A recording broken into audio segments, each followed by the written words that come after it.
ভালোবাসার জায়গা মদিনা, ভালো লাগার জায়গা মদিনা, ভালোবাসার জায়গা মদিনা, ভালো লাগার না, ভালোবাসার জায়গা মদিনা, ভালো লাগার জায়গা মদিনা।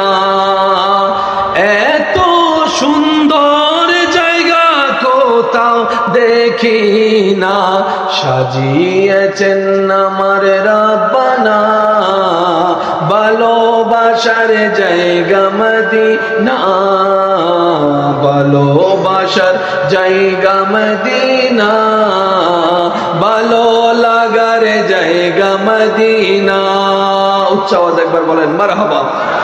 আজকের মাহফিলে সম্মানিত মেহমানে আলা আমার প্রাণপ্রিয় ভাই তশরিফ এনেছেন, স্বাগতম জানাই, একবার বলি মারহাবা। আরেকটু জোরে বলি না মারহাবা। আল্লাহ পাক আমার ভাই তশরিফ আওয়ারিকে কবুল আর মঞ্জুর করুক, আমিন। আর আমাদের পক্ষ থেকে আমাদের উপস্থাপক মহোদয়ের জন্য দেওয়া আল্লাহ হুজুরের এলমে হায়াতে সর্বদিকে বরকত দান করুক বলি আমিন, মারহাবা। এখন আপনারা একটু আমার আলোচনা শেষের দিকে একটু লাস্ট পয়েন্ট একটু মনোযোগ দিয়ে শ্রবণ করবেন। আমরা দোয়া করি কার কাছে? না পাওয়ার জন্য, না পাওয়ার জন্য? একটু খেয়াল করবেন। আমরা যখনই মুনাজাত করব সর্বপ্রথম আল্লাহর প্রশংসা করব, ইচ্ছা মতো। ইচ্ছা মতো কার প্রশংসা? হাত দুইটা তুলে বলবেন, আল্লাহ তুমি তো রহমান, তুমি গফফার, তুমি সত্তার, তুমি খালিক, তুমি মালিক, তুমি দয়া করছো বলে আমার মতো পাপী আজকে দুইটা হাত তোলার সৌভাগ্য পেয়েছে। প্রথম প্রশংসা কার? এরপরে আমরা মন বড়ে দরুদ পড়ব নবী রাহমাতুল লিল আলামিনের উপর, মনে থাকবে ইনশাআল্লাহ। এরপরে সারা বিশ্বের মুসলমানের জন্য দোয়া, তারপরে দেশের, তারপরে এলাকার, তারপরে আপনার নিকটস্থ পরিবারের, তারপরে আত্মীয়, তারপরে ঘরের, তারপরে সবার শেষে,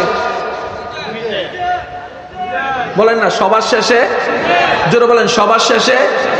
আর নিজের জন্য দোয়ার মধ্যে একটা কথা অবশ্যই রাখবেন, আল্লাহ তোমার প্রিয় বান্দা হয়ে কবরে যেতে চায়, তোমার প্রিয় বান্দা হয়ে। এরপরে নবীজির উপর দরুদ, আদ-দুআ মাওকুফুন বাইনাস সামাই ওয়াল আরদে হাত্তা তুসাল্লি আলান নবী সাল্লাল্লাহু আলাইহি ওয়াসাল্লাম। বান্দার দোয়া ততক্ষণ আসমানে পৌঁছায় না যতক্ষণ না নবীর উপর দরুদ পড়া হয়। তাহলে সবার শেষে নবীজির দরুদ। এবার আপনার দোয়াটা চলে যাবে কার কাছে? এই দোয়ার ভিতরে যা যা কল্যাণের তা তা আল্লাহ কবুল করবেন। আপনি যদি দোয়া করেন আল্লাহ তার ফাটা ভাঙ্গিয়া দাও, এসব কথা কয় না। আচ্ছা আপনি একটা সত্যি করে কথা বলেন, আল্লাহ যদি, মনোযোগ আছে আপনাদের, আল্লাহ যদি 5 মিনিটের জন্য, এই এলাকার নাম কি? হাজীগঞ্জ, খাজুরিয়া, লক্ষ্মীপুর। আমি আপনাদের, আমি সহ ইনভলভ এখানে। খাজুরিয়া লক্ষ্মীপুরের মানুষকে যদি আল্লাহ বলে যে যা 5 মিনিট তোদেরকে সুযোগ দিলাম, যার যা দোয়া করবি কবুল। 5 মিনিট যদি সুযোগ দেয়, খাজুরিয়ার অবস্থা কি তৈব জানেন না? একজনে কানা হয়ে যাব, একজনের হাত, সত্যি কথা কন না একটু, কারো গায়ের উপর ঠান্ডা ভরবো, কেউ চলতে চলতে। কারণ আমাদের বেশিরভাগ দোয়ার মধ্যে থাকে বদদোয়া। বেশিরভাগ দোয়ার মধ্যে কি থাকে? সেজন্য আল্লাহ বুঝছে শুনা দোয়া কবুলের অনুমতি আমাদেরকে দেয় নাই। আল্লাহ দোয়া কবুলের অনুমতি তাদেরকে দিয়েছেন যাদের দোয়া করলে কবুল। কারা? যাদের মধ্যে সহ্য আছে, ধৈর্য আছে, ক্ষমা আছে, আল্লাহ তাদের দোয়া বেশি কবুল করেন। নবীজির জবান খোলার আগে দোয়া কবুল অনুমতি দিবেন কে? কারণ আল্লাহ জানে আমার নবী তো সহ্য ক্ষমতা আছে। তায়েফের মানুষ কষ্ট দিল, নবী বদদোয়া। একটু মন খুলে বলি সুবহানাল্লাহ। আল্লাহ তাআলা আমাদেরকে যত প্রকার নিয়ামত আল্লাহ রেখেছেন সেই নিয়ামতগুলো অর্জন করার তৌফিক দান করে কারণ। আর সেই নিয়ামত অর্জনের হাজারটা মাধ্যমের একটা মাধ্যমের নাম নামাজ। আমার কথা শেষের দিকে এই পয়েন্টটা আশা করি আপনারা সবাই নোট রাখবেন। মানবের দেহ দুইটা কাইরোটি, একটা হচ্ছে দেহ, একটা হচ্ছে রূহ। কয়টা? শেষ ভালো যার সব ভালো তার। আওয়াজটা একটু বড় করে দিই আমরা। কয়টা? একটা হচ্ছে দেহ, একটা হচ্ছে রূহ। দেখছি চোখ দিয়ে, দেহের অংশ, আর সে দেখাটা যেখান দিয়ে অনুভব করছিস তা হচ্ছে রূহের কারণে। তাহলে রূহও লাগবে, দেহও লাগবে। এই দুইটা কথাই, দুইটা জিনিস লাগবে। সবাই কি আমরা একমত আছি? একটা আওয়াজ দিয়ে বলে একমত আছি। আমাদের দেহও লাগবে, রূহও লাগবে। এবার আমি আপনাদেরকে একটু প্রশ্ন করে আপনারা একটু উত্তর দেন। এই দেহ সুস্থ রাখার জন্য খাবারের দরকার আছে না নাই? খাবার যা আপনি এ পর্যন্ত জীবনে খেয়েছেন, এই খাবারগুলো আসছে কোত্থেকে? বলেন বলেন, সবাই বলেন। আচ্ছা, আপনার শরীরের মধ্যে শাকের দরকার, শাকের প্রোটিন দরকার, ভিটামিন। শাক আল্লাহ মাটি থেকে তুলে দিয়েছে। সুবহানাল্লাহ বলি। মাটি থেকে আপনার শরীরের জন্য কাঁঠাল তুলে দিয়েছেন, আম তুলে দিয়েছেন, জাম তুলে দিয়েছেন, ঔষধি গাছ তুলে দিয়েছেন, দাম তুলে দিয়েছেন, শাক তুলে দিয়েছেন, সবজি তুলে দিয়েছেন। সুবহানাল্লাহ বলতে থাকি না? স্বাদের ভিন্নতা আনার জন্য আল্লাহ তাআলা বিভিন্ন রকমের শাকসবজি তুলে দিয়েছেন। সেখানে আল্লাহ তাআলা বেগুনের জাত তুলে দিয়েছেন, সেখানে আল্লাহ তাআলা আলু তুলে দিয়েছেন। আপনার দেহের ঘাটতি মিটানোর জন্য যা দরকার সব আল্লাহ মাটি থেকে দিয়েছেন। তাহলে আমাদের কয়টা জিনিস বলেন না? একটা হচ্ছে, আরেকটা হচ্ছে, একটু সবাই বললে খুশি হবে। একটা হচ্ছে দেহ, আরেকটা হচ্ছে দেহের শক্তির খাবার কোত্থেকে পেলাম। তাহলে আরেকটা জিনিস আমাদের আছে, সেটার নাম কি? এই রূহের খাবার কোথায়? মনে রাখবেন, রূহ যেখান থেকে এসেছে, খাবার ওইখানে।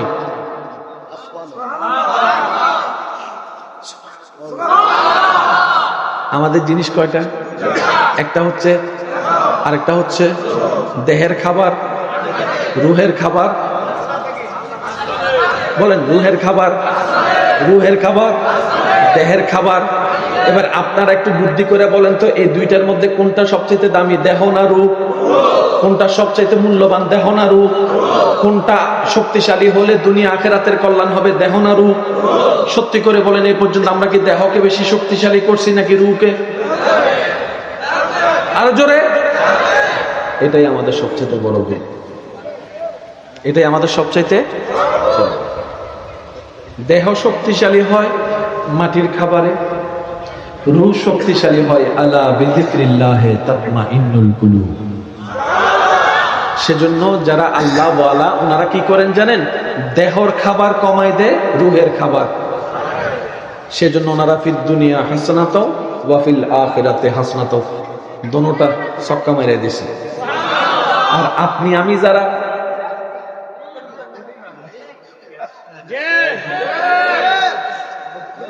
বুঝেন না মনে হয়,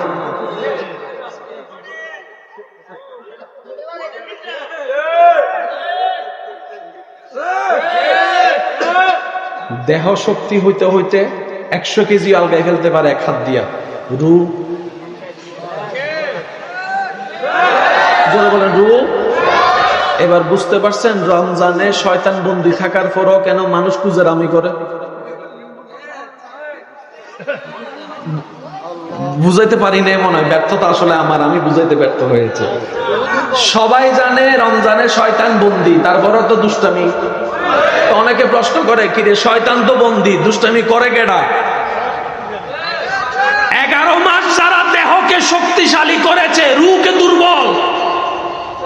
শয়তান না থাকার পরও আইপিএস এর মতো কারণ না থাকলেও চলে। আর যারা 11 মাস রূহকে শক্তিশালী করছে, 1 মাস শয়তান বন্দী। এবার ওনারা সেই সুযোগে রূহকে আরো ডবল শক্তিশালী করে ফেলছে, তাহাজ্জুদ নামাজ দিয়া, কোরআনের খতম দিয়া, জিকির দিয়া, আজকার দিয়া, সবকিছু দিয়া রূহ এখন আরো ডবল শক্তিশালী হয়ে গেছে। সেজন্য সত্যি করে একটা কথা বলবেন, মানুষ আর অমানুষ দুইটা যদি ভাগ করি, আমি আলোচনা শেষ করছি, মানুষ এবং অমানুষ জান্নাতে কে যাবে? অমানুষ যাবে না মানুষ যাবে? আমি সবার মুখে একটু শুনতে চাই, মানুষ যাবে না অমানুষ যাবে? অমানুষ কখনো জান্নাতে যেতে পারবে? অমানুষ জান্নাতে যাওয়া তো দূরের কথা, গ্রাণ পাওয়ারও। এ কথা সবাই একমত আছি আমরা?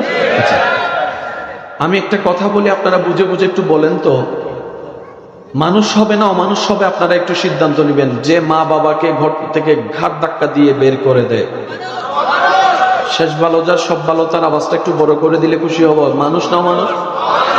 বড়র সাথে যে চোখ রাঙিয়ে কথা বলে, ছোটর জায়গা যে দখল করে খেয়ে ফেলে, বোনের জায়গা যে দেয় না, বাকি খাইয়া যে ফাঁকি মারে, 1 নম্বর বিষা বইলা যে 2 নম্বর বিষা দেয়, 1 সপ্তাহের জন্য টাকা নিয়ে যে 10 বছরও দেয় না।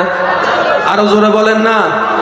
বিয়ের প্রলোভন দেখে যে প্রেমের সাথে সম্পর্ক করে, ইফটিজিং করে, যে সুদ খায়, জোরে বলেন, যে ঘুষ খায়, যে বাটপারি করে, যে ছোট সুপুর অত্যাচার করে, যে দেওয়াল তোলার সময় অন্য জায়গায় 1 ইঞ্চি, যে মানুষের রাস্তা বন্ধ করে। সবাই কি বলতে কষ্ট হচ্ছে? যে ফানি রাস্তা বন্ধ করে, যে টাকা, যে মা বাবাকে খাবারের জন্য খোটা দেয়, যে যৌতুকের জন্য বউয়ের গায়ের উপর হাত তুলে, যে স্বামী রেখে ফরকিয়া করে, যে বউরে পিটায়। এবার কোন যে 1 কেজি বইলে আধা কেজি দেয়, 1 নম্বর বইলে 2 নম্বর দেয়, সুন্দর সুন্দর মিষ্টি কথা বলে মন বুলাইয়া বিশ্বাস পর্যন্ত ফিটের পিছনে চুরি মাইরা দেয়। সত্যি করে বলেন, এই সমস্ত বদ অভ্যাস আমাদের ভিতর আছে না নাই? আপনারাই বলেন, আমরা কি মানুষ না মানুষ? আমি অমানুষ, আপনি বলেন, সবাই বলেন আরো জোরে। আর অমানুষ কখনো জান্নাতে যেতে মানেন কিংবা না মানেন?